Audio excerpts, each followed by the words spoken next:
지영지 불여기 지영지 무역이 최예지 불가장모 최예지 불가장보 금옥만당 막진응수 금옥만당 막지우수 부귀이교 자유기부 부귀이교 자유기 공수신태 천지도야. 공수신태 천지도야.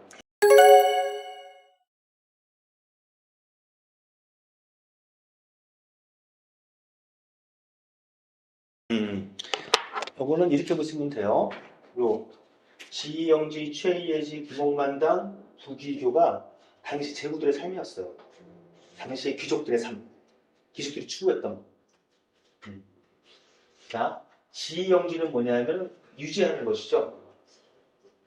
꽉 채우는 겁니다. 모든 것을 다 채우는 거예요. 그렇게 하면 이것은 뭐야? 그것이 멈추는 것만 못하다. 그 앞으로 나올 노자의 얘기 단어 중에서 그칠 이자, 그 다음에 지, 멈출 지, 그치다, 멈추다. 이러한 멈춤의 이로움에 대해서 많이 강조를 하게 될 겁니다. 이것은 뭐 인간의 욕망과 마찬가지인 것 같아요. 끊임없이 무언가를 채우려고 하는 것. 당시 뭐 예를 들면은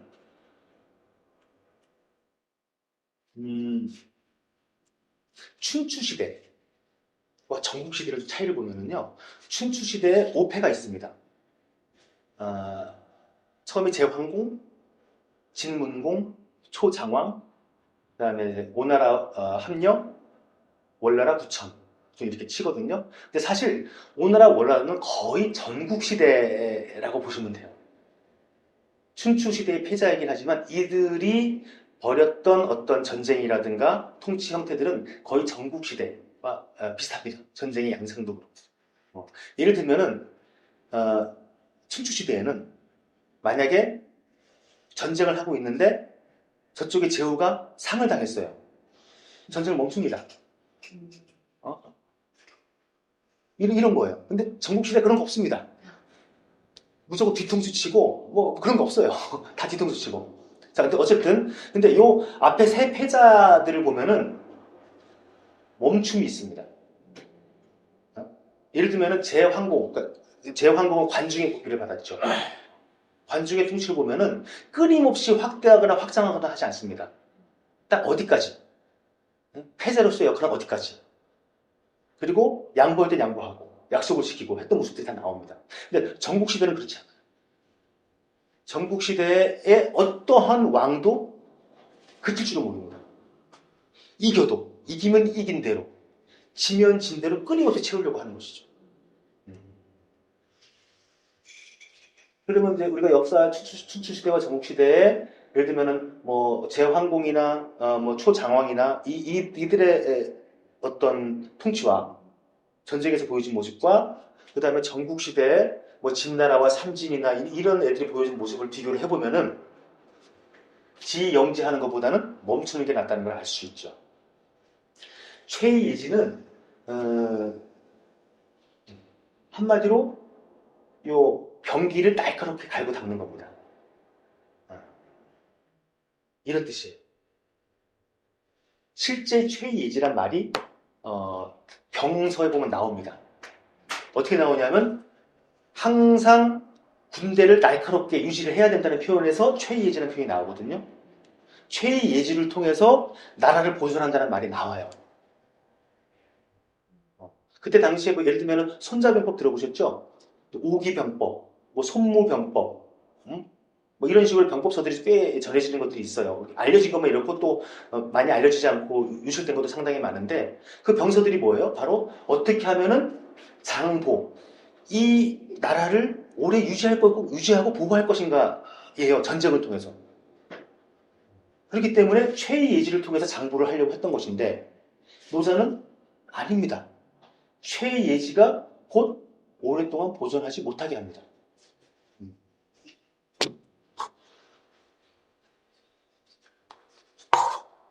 제가 지금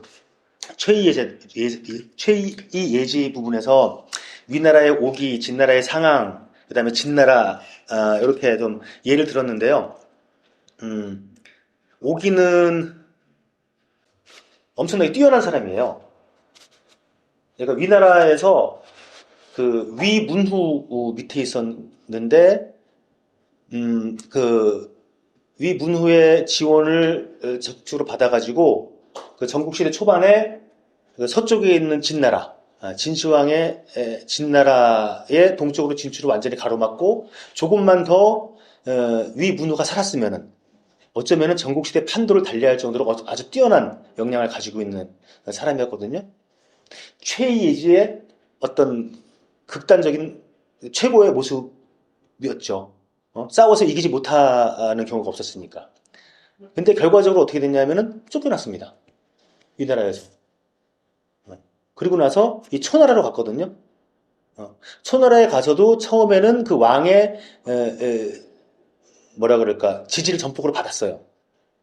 받았는데 결국은 그 지지했던 왕이 죽고 나서 그 태자가 왕이 되고 나니까는 이제는 그때까지 원래 그 개혁을 한다는 것은 기존의 기득권을 없애는 거거든요. 그럼 기존의 기득권자가 오기를 얼마나 미워했겠어요. 그래가지고 이제 거기 보면 이런 얘기가 나옵니다. 사람들이 이제 오기를 죽이려고 막 그랬어요. 그랬더니 오기가 결국은 너희들을 내가 죽어서 복수하겠다 하면서 그 죽은 왕의 시체 옆으로 갑니다. 그러니까는 이 복수의 눈이 먼 이 사람들이 화살을 막 쐈을 거 아니에요. 오기는 맞아 죽었습니다. 근데 그 중에서 화살이 왕을 꿰뚫었어요. 그래서 이 화살을 쏜 자들도 반역죄로 다 죽었거든요. 죽어서도 복수를 했다는 그런 얘기가 나옵니다. 이 위나라의 오기 같은 경우도 이 최이예지가 다음 때까지 가지 못해요. 그 다음에 이 상황이라는 사람은 진나라가 통일을 할 수 있는 어떤 제도적인 기반을 닦은 사람인데 오기하고 비슷한 일화가 있습니다. 오기도 비슷한 얘기를 했는데 예를 들면 이런 거예요. 저기 광화문의 이 세종대왕상 앞에다가 쌀 한 가마니를 갖다 놉니다. 근데 거기서는 이제 어떤 나무 기둥이라고 얘기했는데 그거를 광화문까지 옮기면은 1,000만 원을 준다고 방을 붙인 거예요. 여러분들 그거 믿겠어요? 아니면 저 사람들이 방을 보면서 이거 뭔 헛지랄을 하냐. 이 상황이라는 사람이 왜냐하면 상황은 그때 그 다른 곳에서 온 이방인이거든요. 그런데 그때 그 진나라 이 양반이 효공인가? 하여튼 누군가가 상황을 발탁을 한 거예요. 얼마나 시기와 질투가 있었겠어요. 남들이 거들떠보지도 않았죠. 그랬더니 5천만 원을 올립니다.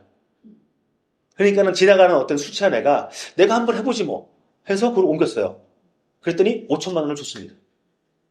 그리고 나서 이제 상황이 법을 공포하고 하니까 사람들이 다 지켰다는 얘기예요.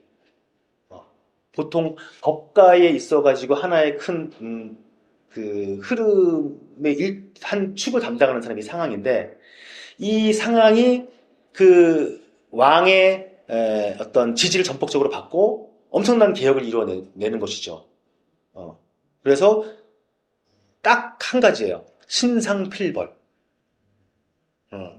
상을 주는 것은 무엇을 통해 가지고 전쟁에서 공을 세웠을 때만 상을 주는 거예요.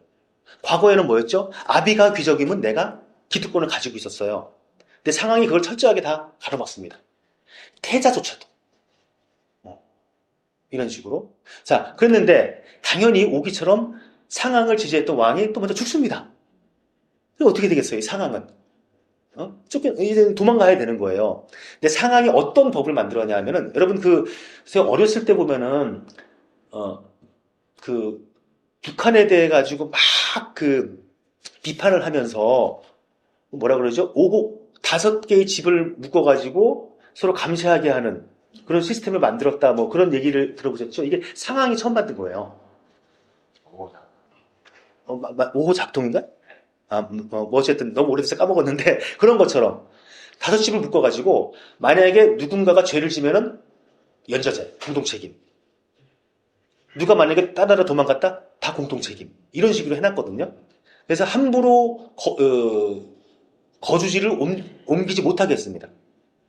그래가지고 웬만한 여관, 요즘으로 치면 여관 같은 데서는 반드시 신분을 확인하고 그거를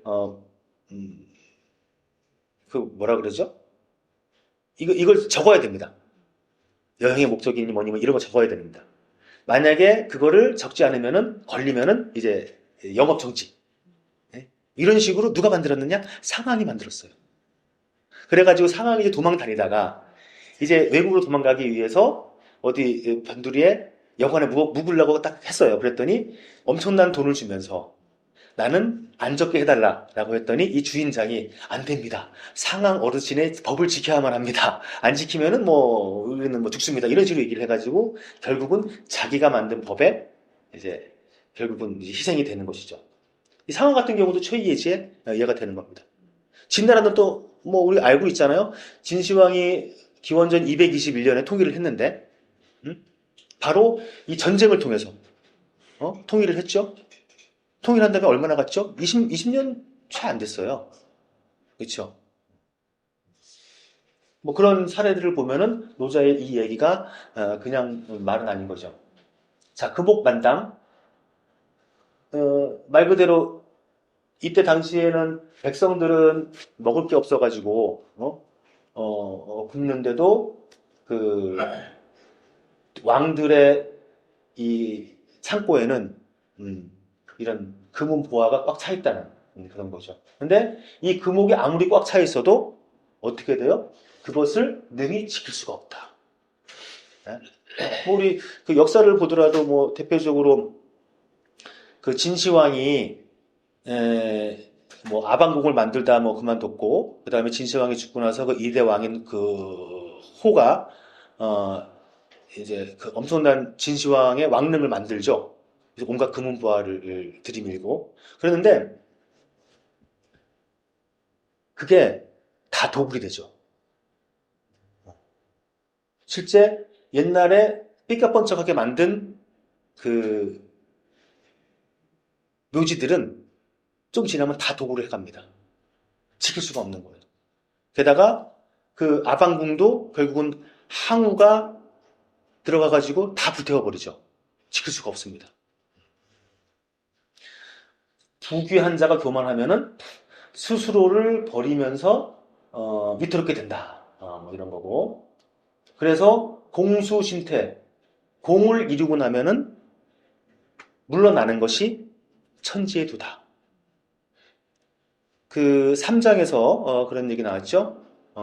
만물 자건이 불시, 생이 불유, 위이 불시, 공성이 불고. 자연의 모습을 그때를 다시 돌이켜보면은, 자, 봄이 왔습니다. 봄이 오면은 이제 새싹이 돋아나죠? 그러면은 뭐 이제 막 그 생명이 움트고, 뭐 겨울물이 지나가고, 자, 봄이 딱 이뤄냈습니다. 그리고 나서 머물러 있지 않죠? 봄은 갑니다. 그 다음에 그 자리를 여름이 오게 되는 것이죠. 여름은 이제 많은 햇볕을 쬐고 자라도록 만들죠. 그리고 여름이 버티고 있지 않아요. 가죠. 이것이 자연의 모습입니다. 천지의 도. 이것을 닮아야 된다는 얘기죠. 뭐 이 공수신태에 관련된 몇 가지 예가 그 춘추 5패 중에 한 명인 초나라 장왕이 그 필전투에서 그 진나라에게 크게 이깁니다. 이 싸움을 통해 가지고 초나라가 진문공에 뒤이어서 패자가 되죠. 패자가 되는데 보통 이때 당시에 어떤 그 관례가 있었냐면은 전쟁에서 이기고 나면은 그 죽은 적군의 시체들을 모아놓고 화장을 시킨 다음에 막 한번 승리를 축하하는 축제 같은 이런 거를 벌이는 그런 관행이 있었어요. 근데 초장왕이 어떻게 했냐면 장례를 치러줍니다. 저들도 또한 자기 나라를 지키기 위해서 구하기 위해서 무기를 든 것뿐인데 어찌 우리가 기뻐할 수 있느냐라고 하면서 장례를 치러줍니다. 이런 모습이라든가 또는 파죽지세로 이제는 그 자기의 패권을 뻗쳐나갈 수 있음에도 불구하고 더 뻗어나가지 않는 선까지 스스로가 선을 긋습니다. 멈춥니다. 그 공을 이룬 다음에는 다시 물러나요. 어쩌면 이러한 모습이 초장왕이 패자로서 자리매김할 수 있는 것일 수가 있고요. 그리고 우리가 많이 아는 것처럼 그 오나라하고 월나라하고 싸움에서 마지막에 월나라 구천이 복수를 하죠. 그래서 오나라를 망하게 합니다. 망하게 한 다음에 그 구천에게는 문종과 법녀라는 아주 그 뛰어난 신하들이 있었죠. 이 법녀 같은 경우는 구천이 오나라에 잡혀가가지고 그 오나라 왕의 부차가 아팠을 때 똥을 먹으면서 그 아부를 하는 그런 것도 있었거든요. 그러한 모진 순환을 같이 했던 사람이 법녀예요. 그때 문종은 그 월나라를 튼실하게 만드는 그러한 역할을 했고, 그래서 결국은 월나라가 패자가 됩니다. 오나라를 물리치고 나서. 그 다음에 법녀는 떠납니다. 뭐라고 하냐면은 이 구천의 상을 보니 어려움은 같이 나눌 수 있지만, 고난은 같이 나눌 수 있지만은 어떤 고난을 물리친 이후에 즐거움은 같이 나누지 못하는 사람이다. 라고 하면서 법녀는 떠납니다. 떠나면서 문종한테 글을 남기고 떠났어요. 근데 문종은 자리를 지키다가 결국은 토사구팽당합니다. 토사구팽이 여기서 나온 거거든요. 그 다음에 우리 뭐 초한지 같은 데 많이 나오잖아요. 유방과 항우. 결국 이제 유방이 이기게 되는데, 그때 이기고 나서 유방은 뭐 장량, 소하, 한신, 영포, 팽월, 뭐 이 외에도 여러 가지 유명한 신하들이 있는데, 유방이 통일한 다음에 장량은 떠나요. 그리고 소하는 어쨌든지 간에 끝까지 살아남습니다. 소하는 그 뭐라 그럴까, 이 행정의 달인인데 끝까지 살아남는데, 알다시피 한신, 영포, 팽월 다 죽습니다. 그러니까는 공수신퇴를 했던 초나라 장왕이라든가 법녀라든가 장량의 경우에는 어떻게 됐어요? 오래 갔습니다. 이러한 자연의 닮음을 했던 사람.